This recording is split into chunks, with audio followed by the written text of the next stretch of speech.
Good morning, everyone, and welcome back to the second day of the Translating Europe Forum. And a very warm welcome to those of you following the proceedings remotely on the platform. I hope you enjoyed the online sessions yesterday evening and also this morning.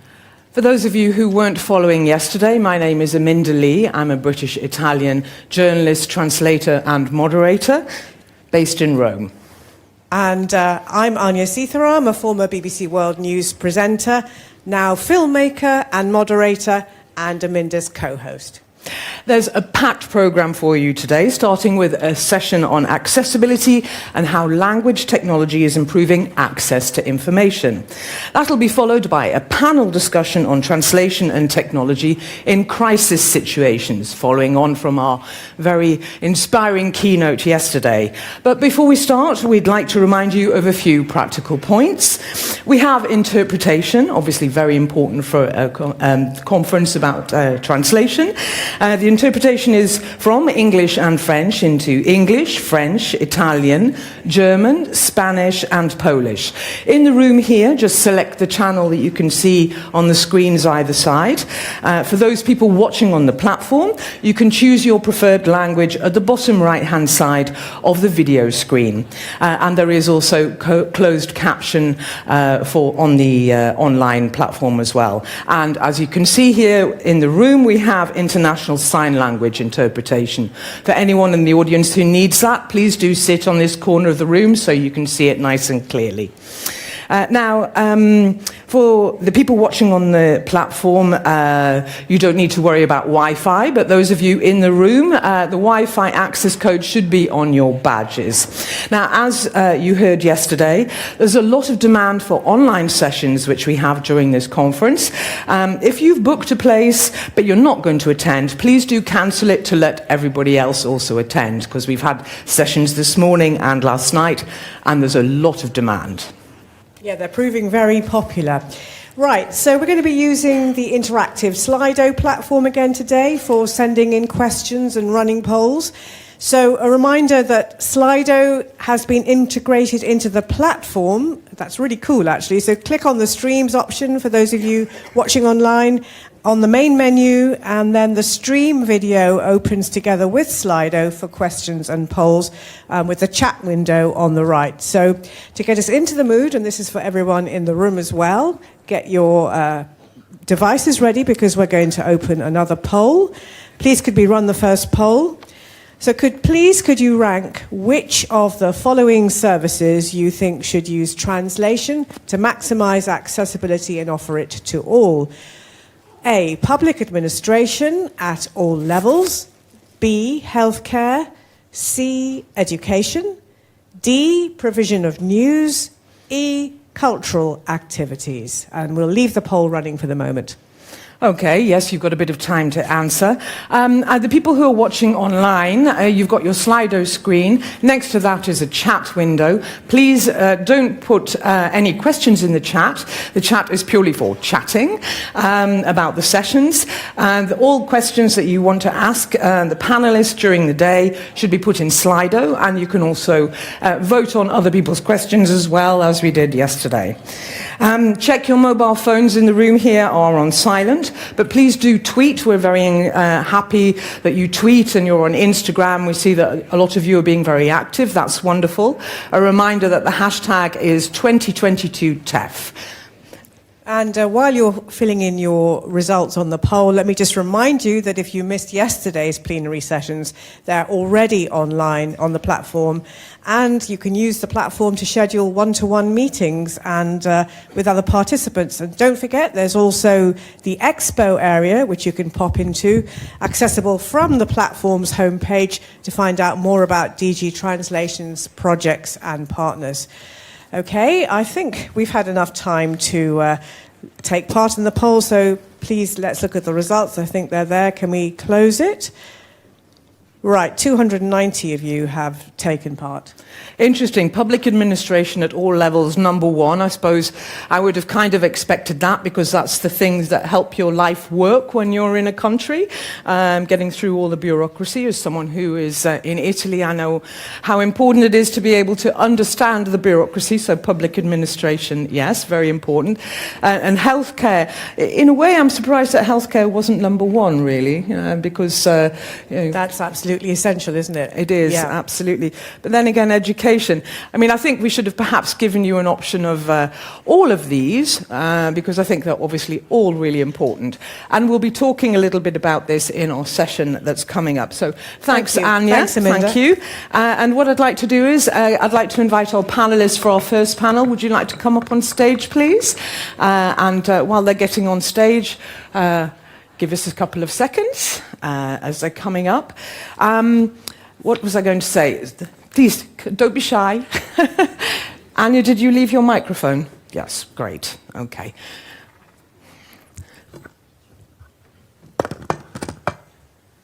Right. Aha, we're all here. Wonderful. It was nice and quick. Shall we do the intro video just to give us a nice start to this session? If I could ask the technicians to give us that one. Oh no, they've already put the title going. Oh, here it is. I can see it coming now. Just to let ourselves get comfortable in our seats. What a great time.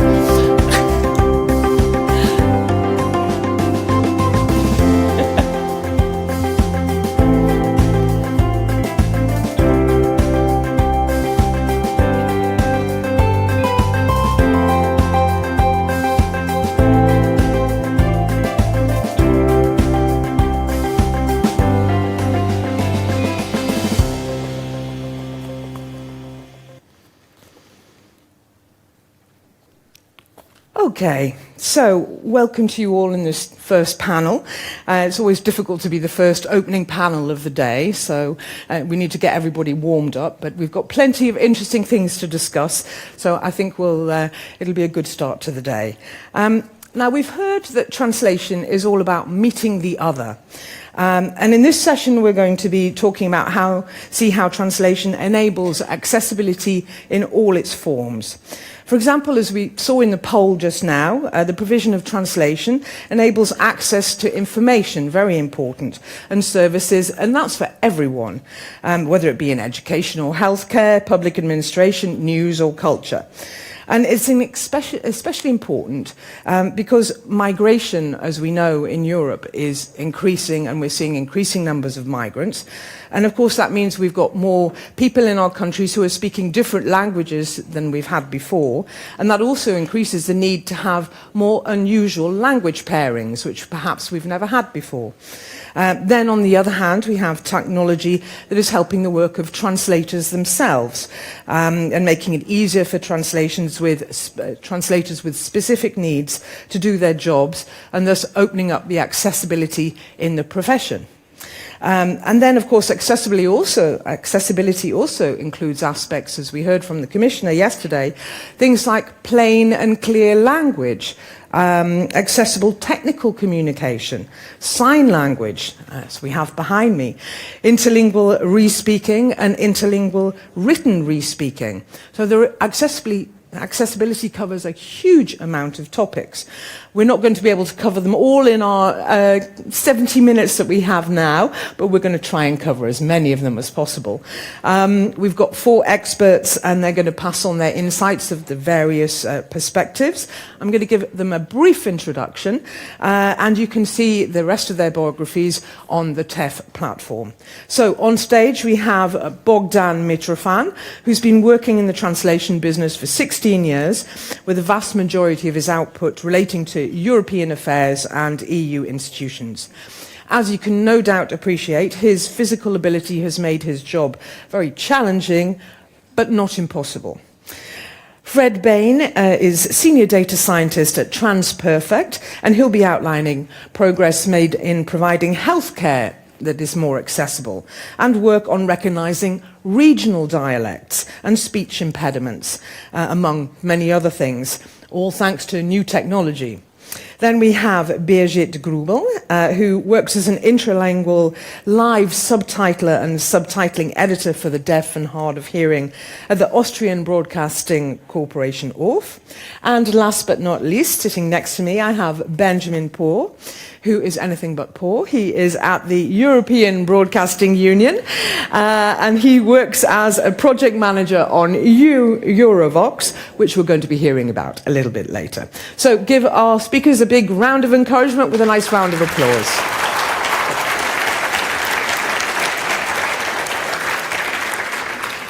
Just a reminder, interpretation is available should you need it. As far as I know, everyone's going to be speaking in English, but if you need it, the numbers are issued there on the signs in the screen and also online as well.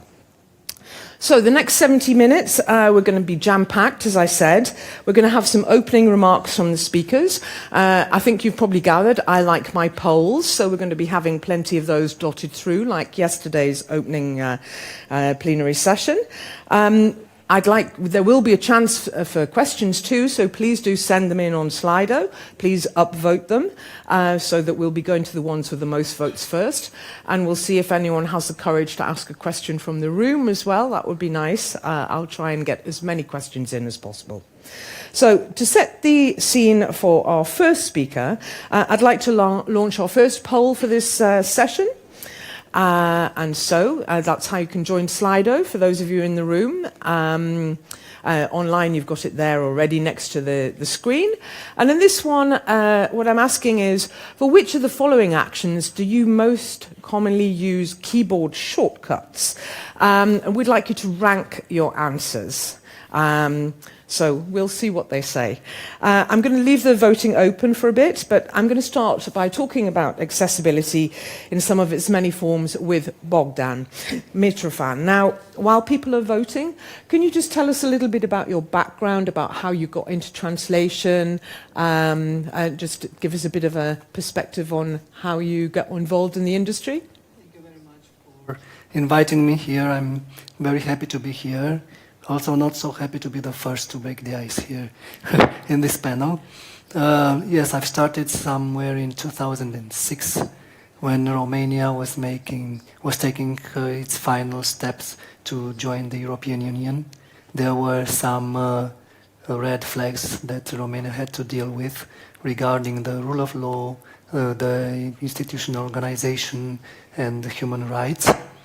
And this is how I first took my first contact with what European Union was going to be. Well, yes, before that, 22 years ago, I had a diving accident that brought me into a wheelchair. Things were kind of tough at the beginning. There were no CAT tools that we are using extensively today. But the computer science and technology helped me a lot all through these years, and from the output also increased with time. Well, you can tell us a little bit more about how technology has helped you and also how you have seen technology develop and how its developments have also helped you in your work. But what I'd like to do is now close our poll, please, and let's just see the results here. We've got, okay, the most common, interesting to see the most common ones are copy, cut and paste. It's not then a surprise. save, yes. Highlighting or selecting text, not so many people doing that. Moving around a document, and then other. Obviously, there are very few people who say, what are keyboard shortcuts? Good, well, that's good to know. Because obviously for ourselves as well, ergonomically, and it can certainly help, reduce some of your use of the mouse. What do you think about the results? Yes, thinking about shortcuts, my disability and impaired hands make it a bit problematic with me to use combination of keys. And I discovered such a feature in Windows, which is also present in Mac and Linux also, which is called sticky keys. I don't know if you already tried it already. You may try it by striking any shift key for 5 times, and it lets the user use such combinations instead of pressing 2 or 3 keys at the same time. It lets the user press a modifier key like Control or Shift, and then the other keys sequentially and not simultaneously. And this is how it's helpful for me and for disabled people, like or single-handed, because when I use the computer, I use my mouse with both hands and the keyboard with one hand. For you, it's the opposite way, exactly. And then, of course, when I first began translating in 2006, I only could work on Microsoft Word, and I do remember somewhere in 2010 I discovered my first CAT tool, which was, I think, Trados Workbench. And then, of course, the CAT tools got more and more advanced, and now are full of functionalities. And I think the major breakthrough in this is the introduction of machine translation, which is now embedded in the software, and it reduces and speeds up translation process, and also ensures consistency, because the translator has to work on the results of the machine translation, and they only have to adapt or post-edit the results of the machine translation, which is good for me, because I no longer have to type endless sequences of sentences. And perhaps yesterday we were talking about, let's say, innovations in dictating, and that would be obviously a big help for you as well, I'm sure, in dictating. Yes, I thought that would be good, but now with the introduction of machine translation, practically you have all the text at your disposal, and there's no need to use speech-to-text. But indeed, there are people with disabilities who cannot control their hands at all, and for them, such software like Dragon, Naturally Speaking, and others are essential in their activity. Well, it might be interesting to check out our our session yesterday, because we were talking quite a lot about dictating, and particularly the use of it for post-machine translation editing. So that might be useful for you. I would check it out. We also have our speakers from yesterday. You could organise a one-to-one platform meeting with them as well to discuss and find out more. Thank you for sharing that. That's very interesting. And it's not just about the software either, it's also the hardware. I remember you telling me about problems with the keyboards in the early days. Yes, we all know that 10, 20 years ago, the keyboards were very stiff and hard. And for me, with impaired hands, it was a problem. I do remember my beginning sense as a user of a translator that I used a plastic extension on my index finger that I no longer use now, because some progress in my physical health has improved with time. Thank you for sharing this with us. And talking about continual developments to help translators with specific needs, we talked about dictating text. If anyone has any questions for Bogdan or any of our other panelists, please do send them in on Slido and upvote them too. Now we're going to hear about technology enabling accessibility from the perspective of someone who's involved in researching and developing it, Fred Bane. For example, he's worked on projects to develop ways to recognise regional dialects, which is actually a big problem, and also help people with speakers with lower educational levels, speech impediments, and even sufferers of Parkinson's. Fred, can you tell us more about this work and also the importance of multilingual translation models? Sure. First of all, thanks for having me on the panel today. So I feel like machine translation intersects with accessibility in healthcare in a couple of ways. Two of them, which I'll start with, are sort of macro level trends within the industry of machine translation. And then I'll circle back to some things that talk about accessibility in particular. So, two of the macro trends that are driving this right now are support for a growing number of language communities, both in number and in diversity. And this is driven by increased data availability, as well as a more efficient use of the data that we do have. So in the last 5 years, we've seen an explosion of publicly available open source data designed for use in translation models that covers hundreds of languages, which was a resource that was just not available before that. And that enables us to support a growing number of languages. For example, Microsoft Translator has recently released Faroese and some other minority languages, which I think is a great advancement. These languages were kind of ignored because of a lack of data up until now, and now those languages are increasingly supported. And a parallel trend with this is more efficient use of data that we have. So the fact that Faroese can now be supported with machine translation is due to the fact that we can train models that work well with ever smaller amounts of data. And this enables greater diversity in the language models themselves.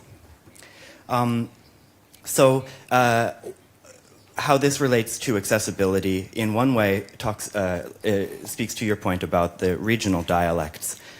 Previous data sets, and in fact most data sets still today, lump all varieties of languages together. And speakers of German will know that German from Germany and Austria and Switzerland share significant differences both in grammar and in the word choice and in the accent of pronunciation as well.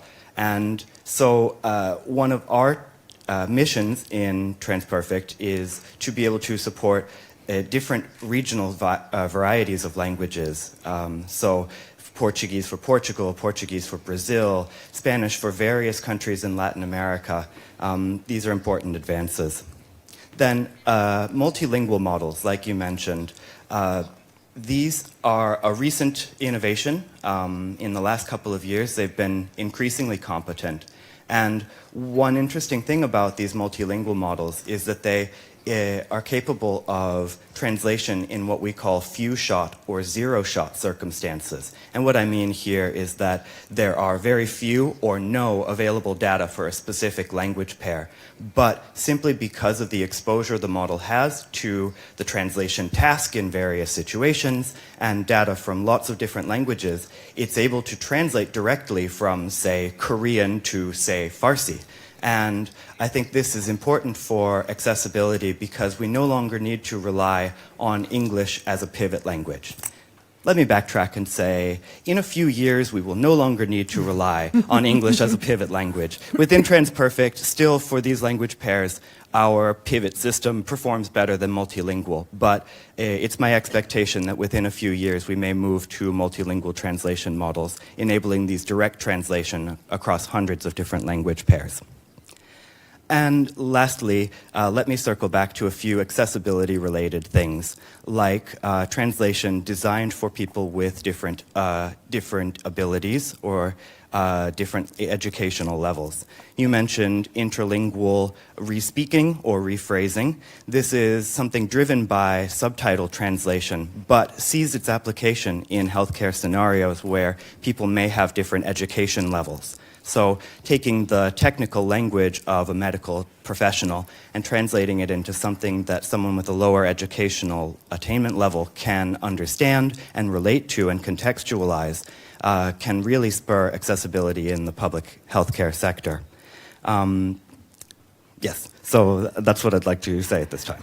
I must say, I don't think it's necessarily people with a lower educational level in the medical profession. I mean, often they talk in a jargon that most people don't understand. Mm-hmm. So it's actually not necessarily even to do with your education level. It's to make it more accessible.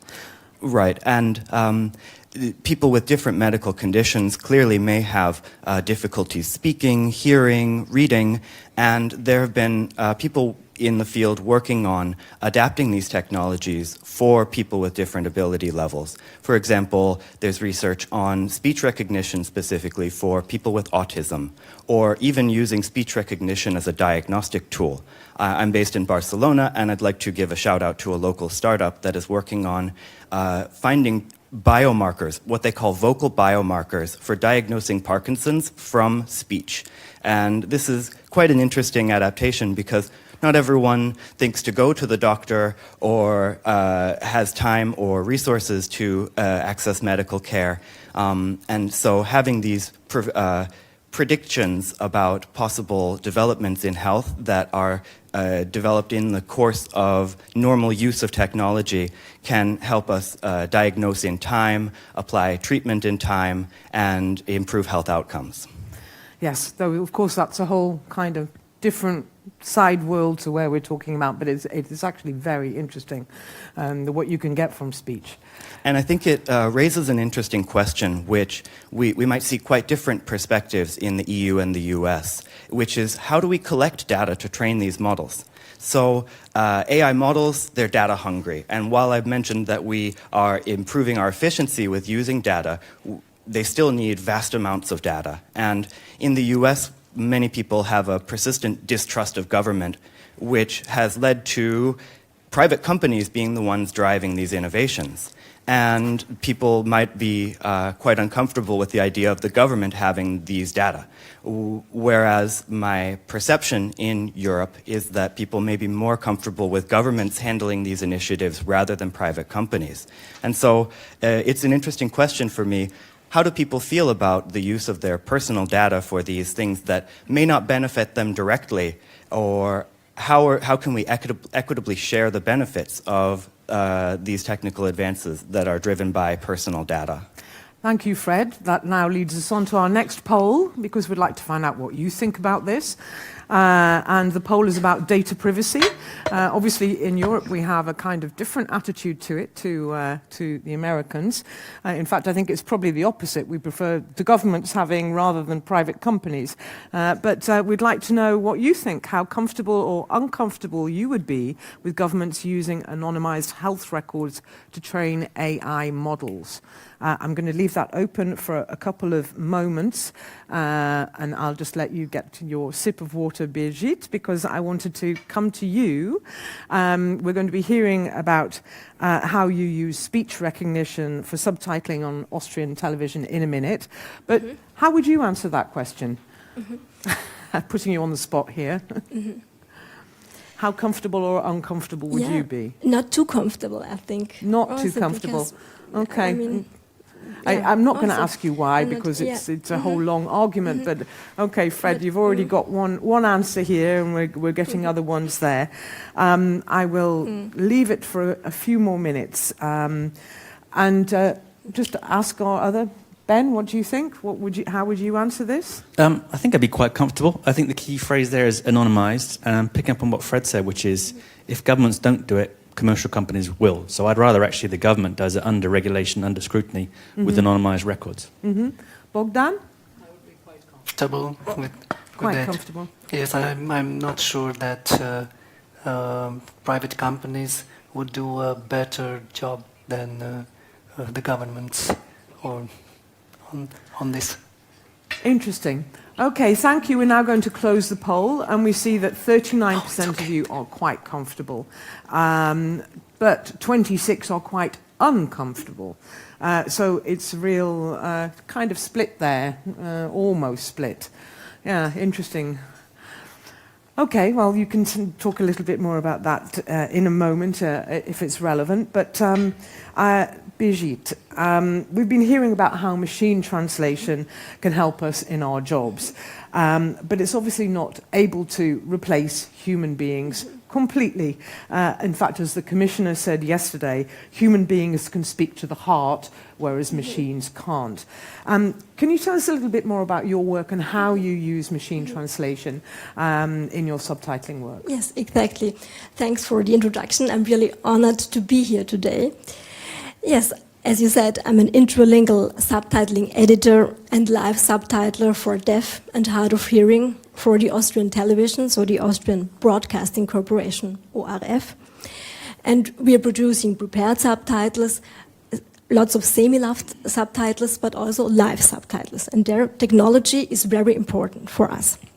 So live subtitling is partly intralingual interpreting, but just partly, because there are just parts of interpreting there, by using the technique of respeaking. So we are using respeaking. That means we are listening, and then we are reformulating, rephrasing what we hear into subtitles by using a speech recognition program, which writes down what we say, or hopefully it writes down what we say. Sometimes not, then we have to correct it, because mistakes are just funny if they're not on air, of course. So we have to correct it and then send it on the screen on air. And so for this we use speech recognition. Of course, this works very well if the program is trained, so we are training a lot with the program. For example, adding vocabulary, and the more you train it, the better it works, of course. But one thing is, with this technique, of course, that if we use it, we have a time lag, of course, because we have to listen. We can't stop the video because it's live. Then we have to rephrase it, and correct it if there are problems, and send it on the screen. So the time lag is, we can't avoid really the time lag, but we have some strategies to make it better, or to reduce the effects of the time lag, maybe. So we can, for example, use different colors for different persons, so it's easier to distinguish which person is talking. And you can also, for example, send parts of sentences. If a sentence starts with "in the evening," for example, you can send "in the evening" immediately without knowing what will be said afterwards. So this is possible, and it's also helpfully because in subtitling, and of course also in live subtitling, you have just a limited space on screen, 37 characters per line.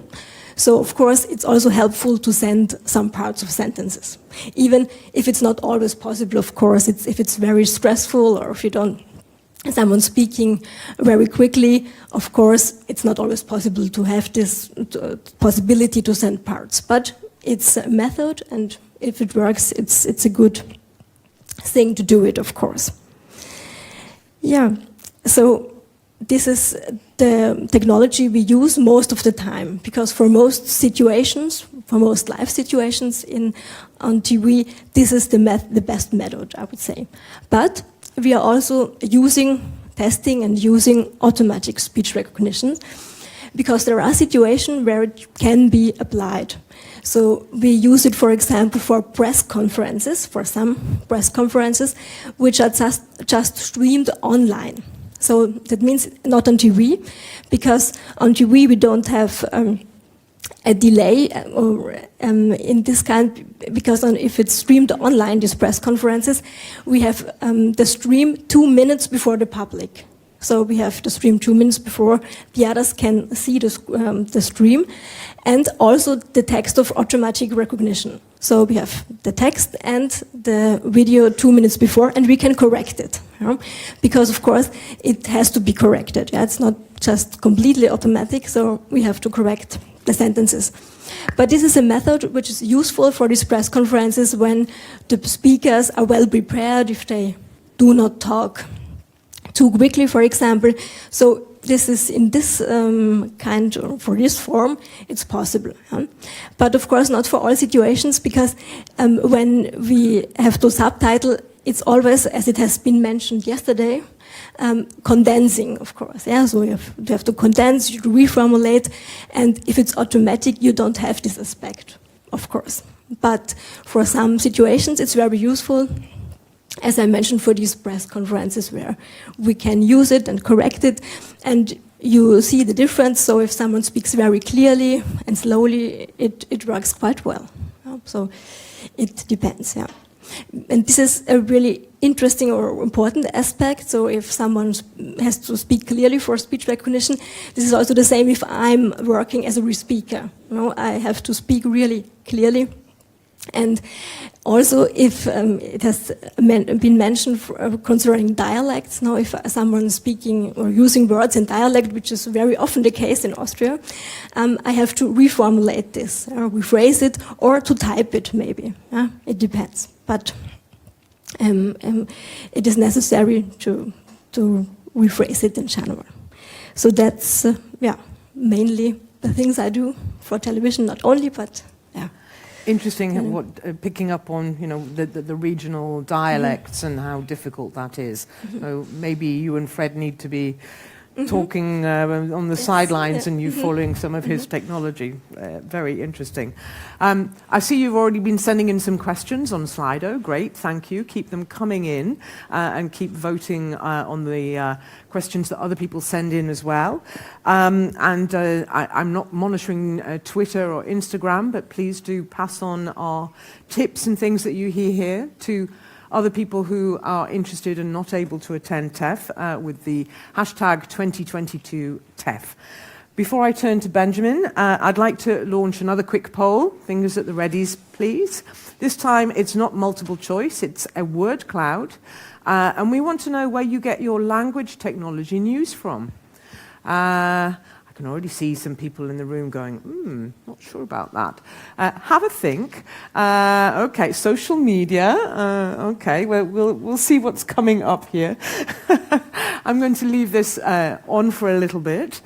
Colleagues in Facebook. Translators toolbox. Yes, this is interesting. Nowhere. Well, Ben, you'll maybe be telling us a little bit more about why it's important to have sources for your technology news. Where do you get your news from? That's a good question. I used to get my news sometimes from Twitter. That's a very unpopular thing to say now. Does anyone still use Twitter? I've kind of moved from that now, so I'm in a transitionary period. Someone let me know where I can get my news from. Local news sources, I'm from the EBU, so I have to say, unfortunately, that I get it from some of our members who produce some of the most trusted news content in Europe. That's my official line. Okay. And that is absolutely true as well, actually. I'm not even making that up.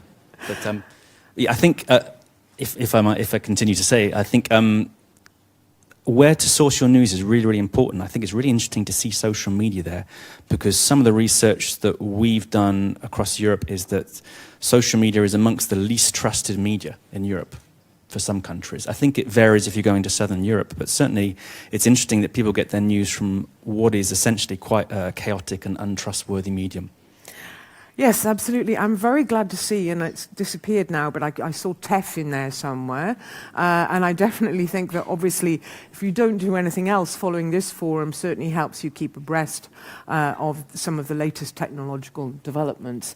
So Benjamin, I think we'll now close our poll, thank you. Very interesting. LinkedIn, I mean, I think out of all of the let's say the social media channels, LinkedIn is perhaps slightly more professional. Okay, yes, professional. I was going to say Reddit, but that's probably not very professional. Okay, well, thank you for voting, everyone. Very, very interesting. But also, so why do we need to be up on our technology news? Tell us, Ben. Well, I mean, it's moving so quickly that it's difficult to keep up to pace with it, really. I mean, this is a room full of experts. You all are experts in different things, and it's impossible for me to know every single thing that's going on. But I think it's great to just have, someone's written my husband, that's quite interesting. It's really important to keep up with the trends as much as you can do, really, because if we're stuck in the ways that we've always done things, then we're not advancing, we're not reaching new people, we're not doing new things. So I think it's great, it's important, it's vital to be innovative. Okay, and talking about innovation, can you tell us a little bit about Eurovox, that you are the project manager developing this? Sure. Well, for those who don't know, I come from the European Broadcasting Union, the EBU. It's not the European Bridge Union, if you want to search that, unless you play cards. We are the world's largest association of public service media. So what does that mean? That means familiar names like the BBC, Radio France, RTBF and VRT here in Brussels. RAI in Italy, RTV in Spain. So it's all the way from Portugal to Finland, I'm going to say, but also to Iceland as well. The crazy bunch of people in Iceland. Crazy language, sorry, I mean. I have some notes here, which is we have 112 organizations operating in 56 countries. And the interesting thing for me is that operates across 153 languages. We're based in Geneva in Switzerland, and some people don't know, I guess most of you do, I hope, that Switzerland has 4 official languages. Hopefully no one's going to correct me here. One of those being Romansh, which is spoken by about 30 to 40,000 people. Suffice to say, that is not a language that's offered on the large commercial transcription and translation platforms. So one of our roles really is to help our members with sharing content. Our members produce, should we say, unbiased, the best news content in Europe, if not the world, some of the best information, the best cultural information. They do this in their own official languages. What we really want to help them to do is to share that amongst themselves, amongst their citizens. One of the organizations that came from the EBU is Eurovision. Now, it's not just the song contest, although that is fantastic, but it's a content sharing network. It's about sharing events, news, conferences. It's a bit like what happens here in the European Commission, where multilingual content is shared widely amongst a number of different languages. So really, this speaks to the heart of what we want to do, which is how do we help our members share their content more widely? One of the key parts of Eurovision is a news exchange, and that's taking news from all of our members, making it available to the rest of our membership. And language there is, of course, a barrier, because it's all very well known what's happening in your own country, in your own language, but what's happening in the rest of Europe? Now, for those who didn't guess, I'm from the UK, and I always think to myself, what would have happened in 2016 in the Brexit vote if we would have had more information from across Europe, if we would have had more of a view on what's happening, more of a European perspective. And that's a very kludgy link to a project that we have in the EBU now, which is called the European Perspective. So what we do there is we take in news content from across our membership. That's up to 3,000 news articles and media elements every single day from across the EBU membership, translate that, transcribe the media content, translate the articles and the media content to a range of different languages, and that can be any language that our members use. And that includes, for instance, Ukrainian from our colleagues in Suspin, I'm going to say that wrong, sorry, our Ukrainian colleagues. We take their news content, and that is translated to all of our member languages. So that means that all the countries across Europe can have Ukrainian news content translated to their own language and published on their own websites. And there are a reasonable number now of our members that have that on the front page of their websites. News content that comes from somewhere else has been translated into their native language and is available to citizens. That's been enabled by a project that I'm the product owner of. I don't actually do any development, that's a polite way of saying that. I have a team to do that, called Eurovox, and it's a toolbox for transcribing and translating. What we do simply is we lower the barrier to be able to use a range of different language tools and technologies. So the big commercial platforms, the middle tier, should we say, European-focused platforms, but specialists as well. So I talked about Iceland. There's, for instance, I'm hopefully going to be having a conversation soon with a commercial company in Iceland that specializes in Icelandic transcriptions. Or one of our members, RTR in Switzerland, has developed their own Romansh transcription and translation technologies. So my job is to plug that into this toolbox, which is then made available to all of our members. So any one of our members can then access that technology and target that community. So it's really all around breaking down barriers. Lucky your members, is it ever going to be available wider than your members? We hope so. I mean, my main focus is working for our members, but obviously our members work for their national audiences. So it really reaches beyond that. But what we want to do is we want to make the core part of the system open source, so make that available to the world, and see what we can do about the other tools and services that we built up around that. But obviously this is not something just for public service media broadcasters. This could be really useful for other broadcasters as well. Why not make commercial news content available in different languages? If it's trusted and it's verified, and that's the important thing, this is not a fully automated system, this has journalists at the heart of it. We use AI tools, but also it's super important to actually have the experts, the journalists, the content producers, correcting it, using it as an assistive way, but then, should we say, putting a green light onto that and saying, yes, this is good enough to be used. Mm-hmm. Very interesting, thank you. So you need to be monitoring your technology news to find out when this open source version is perhaps available, etc. Thank you. I want to go back to you, Birgit, a moment, because we were talking about live subtitling.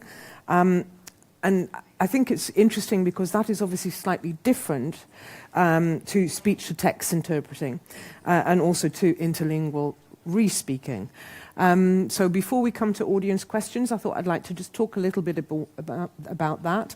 And then I know, Fred, you've got some things to add after that as well. Exactly. It's important to mention it because it's similar to speech-to-text interpreting, but not the same. Yeah. So speech-to-text interpreting is used in other situations, for example, for conferences, for hard of hearing, also, and for meetings, for example. And speech-to-text interpreters can also use the technique of re-speaking. So sometimes they are using re-speaking.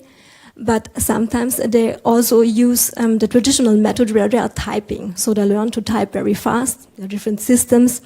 And it's, of course, another method which is hard to learn because you have to learn also systems for use shortcuts, for example. So for speech-to-text interpreting, there are two methods, typing and re-speaking. So you could also use it on TV, the method of typing, but most TV stations use re-speaking. It's, of course, also depending on the language, but because, for example, if you have studied interpreting, it's easier to learn, of course, re-speaking than the typing method. But if you are in a conference, and for example, often typing is the best method, so speech-to-text interpreting is another setting, and or many other settings, of course. So that's the differentiation, the difference. But of course, it's similar. Another technique. And Fred, can you tell us about intralanguage simplification in subtitle translation? Yes, so as was mentioned earlier, subtitling is a quite specific area of language technology, and it brings its own requirements, and these can be quite difficult for automated processes. For example, you mentioned a 37 character per line limit, and this can be quite difficult when a speaker is quite verbose, or when you have a language that takes up a lot of space. For example, working in Chinese, you might find that everything condenses quite nicely into a single line, but we're working with German with longer words, or Finnish with longer words, you have to become quite creative. And one tool that's commonly used in this situation is sort of a two-step process, one where you first do intralingual simplification of the text, and then from there translate into other languages. And during that translation process, you can also impose some constraints on, the length of the output. But this is becoming an increasingly important step in automatic subtitle translation. And it's quite interesting. I mentioned earlier multilingual models. It's been found that asking a multilingual model to translate from English into English, or from any other language into itself, will often provide a reasonable paraphrase of the original input text. And if you additionally impose length constraints, you can come out on the other end with a reasonable simplification of the original input text, which then is more suited for translation into other languages for use in subtitles. Very interesting. Thank you. Okay, well, I think I would like to go to your questions now. Now, there are a lot of them, and I've said I'm going to go to the ones with the first vote, with the highest votes first, but actually I'm not going to do that. Sorry about that, but I would like, because I want to come to Bogdan, because we've not heard from him for a while, and there were some questions specifically for you. So there's one from Adrian, and he says, how do you deal with the very tedious keyboard mouse intensive tasks such as cleaning up TMs, etc.? Well, that would not be a problem with TMs in my work, because as I said, I work for European institutions, and for 5 years now they have been sending pre-translated packages. They already contain TMs, term bases, So there's no need for me to do that. Or we can create a term translation memory from scratch, or use other resources we have locally now on our computer. I hope that answers your question. Thank you. And one more for you. According to you, are people aware of accessibility themes in translation, or do they tend to take them for granted? Well, it depends on the level of disability here on the problem. Because for me, I can use my hands and fingers to some extent. But there are also people that are completely disabled regarding their hands. And here they can only rely on speech to text and voice control software. Okay, thank you. Right, let's go to the next question. This time I will go to the one with the highest votes, because we've had 46 people voting for this one, which was from Dallas Hopkins. And it says, as a translator, why should I want to offer my own translated work to help develop AI-powered machine translation systems? Fred? For example?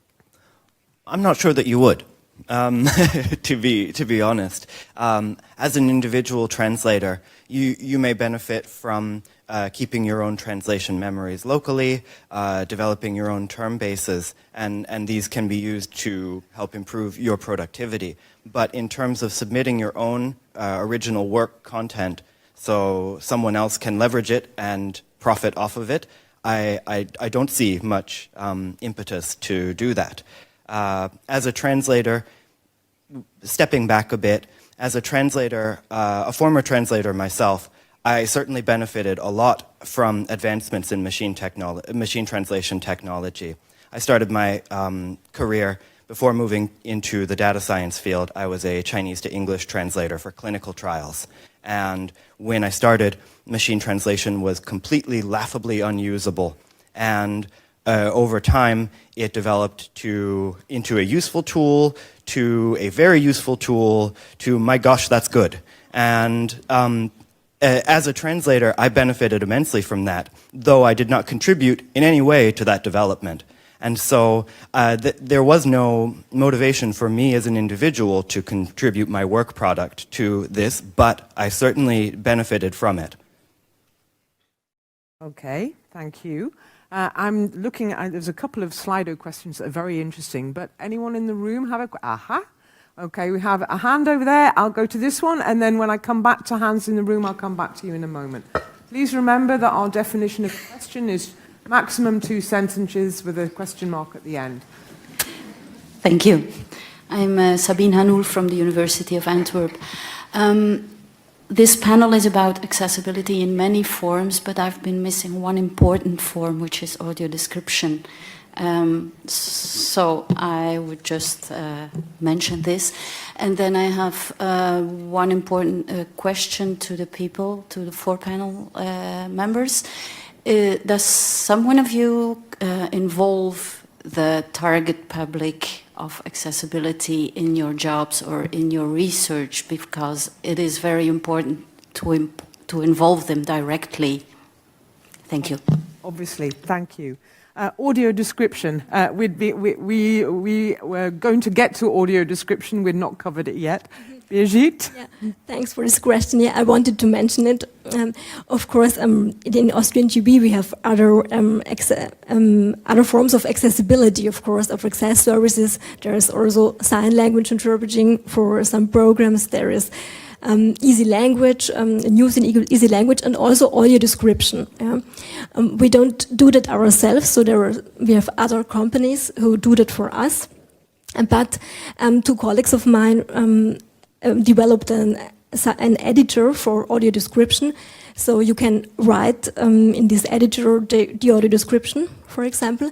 And then we use for some programs a synthetic voice. So in this editor you have the text, the authors write, and then a synthetic voice is rendering the text.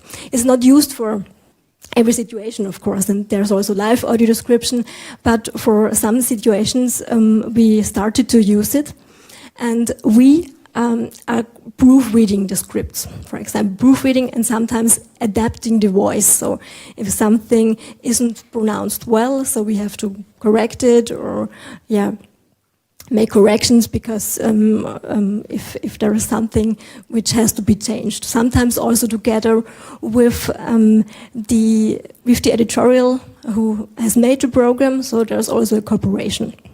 I haven't done it really by myself, but I will start now in November doing this and also proofreading the scripts. But of course there's also audio description, so yes. Thank you, I hope that answered that. And Fred? Yeah. This is not my direct area of research, but in terms of automated translation, there have been recent advancements in what we call multimodal translation models, where you can take in, for example, an image or a video and produce text on the other end, which is a caption for the image or a description of what's going on in the video. Coupled with text-to-speech, this provides a potential pipeline for increasing audio description support in these media contexts. Okay, thank you. And talking about the target public, are they involved? We had this discussion yesterday about thinking about the end user. First of all, I'd like to ask you, Bogdan, have you ever been involved in any development of software or even hardware that can help translators with accessibility issues? No, I'm only a beneficiary of technology, while my colleagues are facilitators of technology. Okay, thank you. Benjamin, I mean, from your point of view, is there any sort of backwards and forwards in understanding the target public? I think there has to be. Should we say my role currently doesn't necessarily do that, but I think I would certainly say that whenever technology is produced that has to serve some purpose, that has to fulfill a use case. So the way you do that is go to the user. So I mean, in my own case, for having tools to eventually then be able to provide non-native speakers news content, the proof of the pudding, as we say, is are people actually consuming that? Are people reading that and it's in the language that we're translating it to? So as part of the work that's being done, we've certainly added on top of that analytics on, is anyone actually looking at this? Is anyone engaging with this multilingual content? And they are in millions, in tens of millions of click-throughs. So it's hugely popular. Absolutely, I agree. If you have an assumption, test it to see if people actually use it. And while you've got the microphone, there was a question on Slido for you, sent in from Anonymous with 21 votes, but a very interesting question, difficult. Can you tell us a bit more about how Eurovox combats the dissemination of fake news? Oh, that's a good question, and nice to hear from you again, Anonymous. So I think Eurovox itself doesn't combat fake news. It's a kind of a dumb actor in that respect. It provides the capabilities to do transcription and translation. Really, the combating comes from, and I mentioned this earlier, in having journalists and experts in the loop. So we are working on already written news content. I think there's a general principle in public service media that it's verified, it's trusted. But obviously there is someone at the other end that's then responsible for publishing that on another member's website, which says, well, actually, does this work for me? Is this the message that corresponds with what I'm doing locally? So there's always a journalist there saying, is this journalistically coherent with what I'm trying to say? So that's kind of a long answer, really diplomatic to say there's always a human at the other end. Okay, well, as we heard, the human factor is very important in all of this. Right, let's go back to some more Slido questions, and then I'll be coming back to the gentleman who put his hand up over there, who I signal in a moment. Right, we have a couple of questions for you, Birgit. One is, do you correct subtitles yourself while re-speaking, or is there another person involved? And how many people are there in the live subtitling team? Yeah, thanks for this question. Yeah, we are correcting ourselves. So we are correcting what we read, what we have said, and what the speech recognition has written down. We correct it and then send it on air. Yeah? That's different to speech-to-text interpreting, because most of the time in speech-to-text interpreting there's a second person correcting it. But for TB, we work, so we correct ourselves. But we are always two persons, or nearly always two persons, of course, two live subtitlers in a team, and we have to change after some time. So if it's really completely live and not semi-live, we change after 20 to 30 minutes, like in interpreting. So, of course, they can also always raise technical problems or issues. So there has to be a second person who who has to be there and help if there's a problem. So we are always two persons, and we change if necessary. Okay, we've got another question for you, but I'm going to come to that in a minute because I'm going to come to the gentleman that I promised I would come back to. Please give us your question. You need to switch on your microphone. Now is the time? Okay. Hello, my name is Marcin Federer. I work for the European Parliament, and I'm in charge of a unit that's called speech-to-text. Actually, we have a speech-to-text unit. And I was wondering, because, you know, and it's been bothering me since yesterday, you talk about things that are for entertainment. So, you know, subtitles and closed captions and all that stuff. But what if we sort of turn it around a little bit and say, we don't care about the image, we care about the message. And this is what we are tasked with. We are supposed to transcribe parliamentary debates. And I'm really using this word on purpose, transcribe, not closed caption, not subtitle. Transcribe. In real time, with the image or without the image. I mean, what's your take on this? Because I think for our sort of institutional context, the image or the entertainment part is not that important, but the message is more important. Of course. Thank you. I'd also like to hear your point of view on that, Birgit. Yes, of course. Yeah, it's a different situation, of course. It's more speech-to-text interpreting, more transcribing, and for the TV, it's different because it's subtitling. So there are, of course, different challenges, and it's a different situation. Yeah, you're right. But I talked about subtitling on TV, where you have the image, and it's just a different situation, I would say, of course. Yeah, and we have to make the difference between these settings, of course. Mm-hmm. Absolutely. And we are fully automatic. We don't have any human intervention. Okay. Interesting. That almost sounds a bit risky to me. I don't know. Yes. Particularly given the importance of the debates and getting everything completely accurate. Benjamin?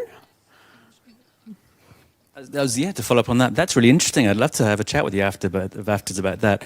I mean, fully automated without any corrections, people do it. There's one of our members, NPO, in the Netherlands that does fully automated transcription and captioning. I'm hoping I'm getting that right, for their politics channel, I believe. And that was something done quite early. That was a surprise to many. I guess I'd be really interested to know what happens with the translation when you're doing fully automated. Is there anyone verifying that? Is there an oversight? We have a machine translation component as well. And if that goes wrong? Well... No big deal, it's right? Machine translation, you know. We have a disclaimer. Okay, yes. That's an important thing, actually. Label that to say, this is being done by an AI. Yeah, because I said it's fully automatic. We also use automatic speech recognition, but I couldn't imagine using it without correcting. I mean, because there are sometimes mistakes which have to be corrected. So, Yes, I'm actually incredibly surprised because given the potential sensitivity of what's being discussed in Parliament and the importance of language and the understanding, I mean, yes, obviously the images aren't that important, but it's the understanding. Anyway, interesting. Thank you for asking your question. And I'm sure, yes, meet up with Benjamin later and you can talk more about that. You could even do a one-to-one meeting on our platform. There you are. Or in person, who knows. But if you want to do it online, that's available too. Okay, let's go and see some more questions. And maybe I have chance also for one more question from the room. I see someone who just caught my eye over there, that lady. I'll come to you in a minute. We'll take one more question online and then I'll come back to you. I'm afraid I've taken the woman behind you. If we've got chance, I'll come back to you. Right, well, let's go back to, we've got another anonymous here. Gosh, anonymous is being busy today. And it's Birgit from a translation perspective. How do you deal with humor in live subtitling when the humorous effect is related to the sounds? Yeah, this is always difficult. So you have to make some commentary, for example. In parentheses, you can say it's humor or it's ironic, for example. You have to add something because sometimes it's difficult. Yeah? If you just read it, it's, of course, another thing and it's difficult. So you have to add commentaries, for example. But this can be hard. And if it's live, if it's semi-live, you have some time to think about it and to find a good solution. Sometimes, if it's live, it's not possible to render it. We try, but sometimes it's not possible. This can be a problem if they talk about it later again, for example. Yeah? If you don't, if you miss something or if you don't know how to deal with it, and later it comes again. So it's a problem, of course. And also, if you miss something, and but this is always the issue if it's live, for example. Yeah. But if it's possible, we make some commentary, describe what is happening. For example, you can also describe it because the public or the clients are used to it. So to describe some things, also sounds. Yeah, we have to describe it. So try the best. Okay, thank you. I've got another question for Bogdan, which kind of relates to what we were talking about before. It's the question from our very busy anonymous is, are you finding that machine translation is helpful for all the texts you are translating, or are there some situations in which you choose to discard the machine translation suggestion? Yes, and starting from the question to Birgit about humor. Yes, and machine translation is used for low-tier content because it is not fully equipped at this moment to capture, let's say, fully embedded language, cultural phrases like play upon words, and that could be a problem for the machine translation to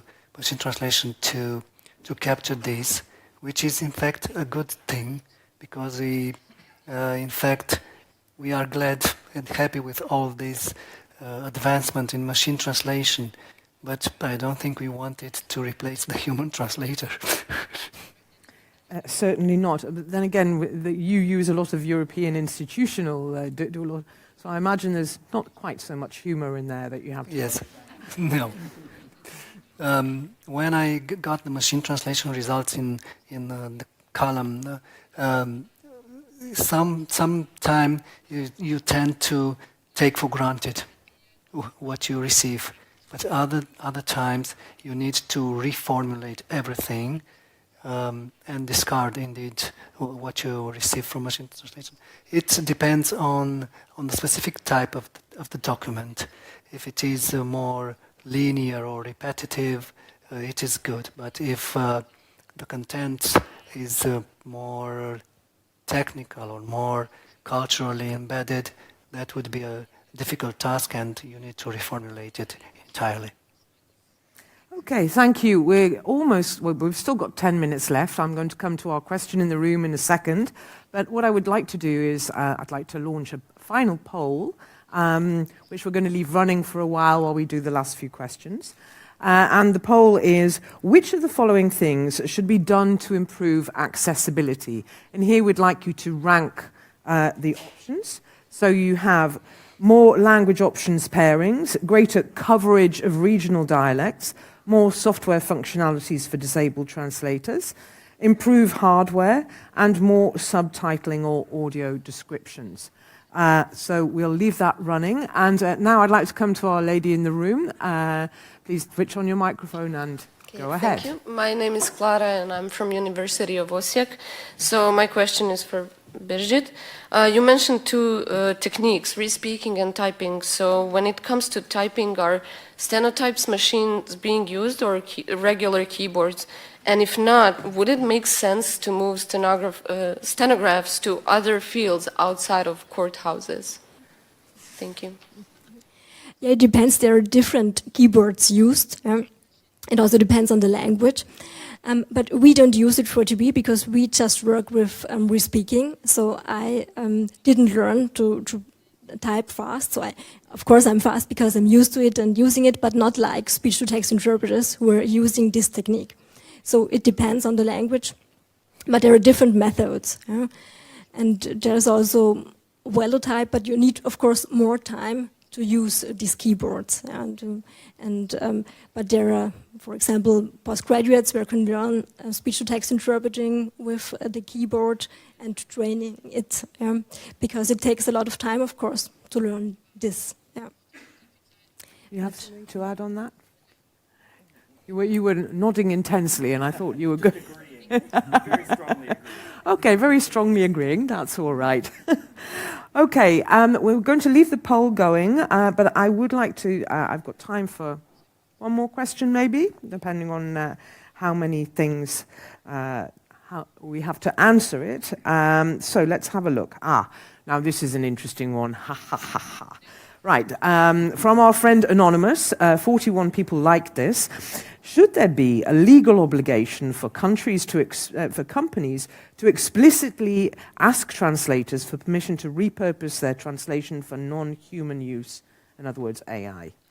That's definitely for you, Fred. Let me venture far outside my comfort zone into the legal realm and say that to the best of my knowledge, such a requirement exists already. As a translation company, in our agreements with translators and with companies, we provide an option to use the data or not, and people who object to their data being used have the right to exclude it from any data sets. Though please contact TransPerfect Legal for more information. Okay, thank you very much indeed. We actually have a question for the person who asked a question. Which has now disappeared. Which was from Eva Maria.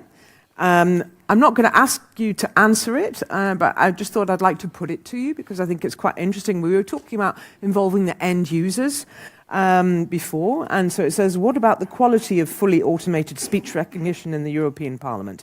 Has this ever been evaluated?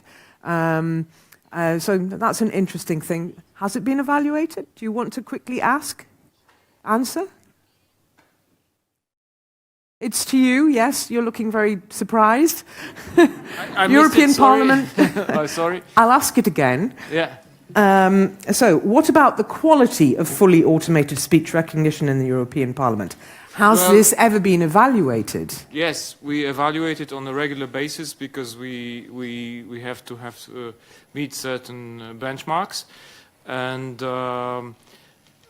the quality of the speech recognition on the whole, I think we can say it's very good, very good.